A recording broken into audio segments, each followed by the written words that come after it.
విశ్రాంతి తీసుకుని రేపురా అన్నాడు. ఆఖరికి అంతఃపురానికి వెళ్ళి నిద్ర పట్టక బాధపడి తిరిగి యుద్ధానికి వెళ్ళి రాముడి చేతిలో మరణించాడు.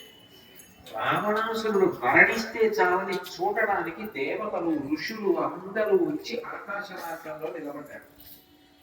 రాముడు గెలవగానే లోకమంతా సంబరాలు చేశారు.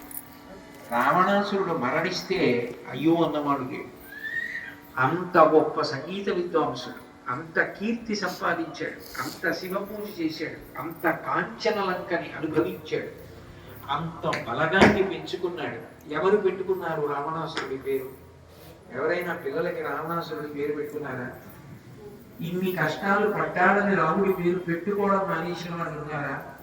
అంటే ధర్మాన్ని పట్టుకుంటే మనిషి రక్షింపబడతాడని నిరూపించేటటువంటి గ్రంథం శ్రీరామ.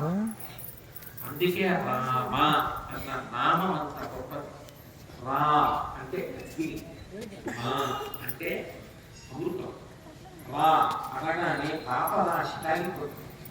మా అనగానే అమృతత్వం చేత మళ్ళీ పాపములు లోపలికి వెళ్ళదు. అందుకనే రామ అన్న నామం పలికితే పాపము దగ్ధమవుతుందంటారు.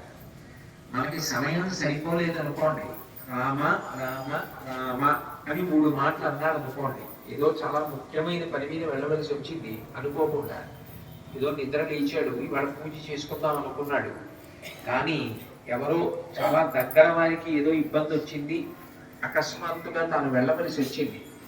అప్పుడు విష్ణు సహస్రం చదువుకుందామని ఎంతో కోరికుంది, కానీ చదవడానికి సమయం చిక్కలేదు. శ్రీరామ రామ రామేతి రమే రామే మనోరమే సహస్రనామ తత్తుల్యం రామనామ వరాననే. రామ రామ రామ అంటే విష్ణు సహస్రం చెప్పేసింది.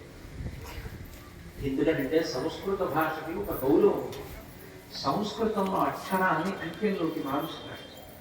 రా 2, మా 5.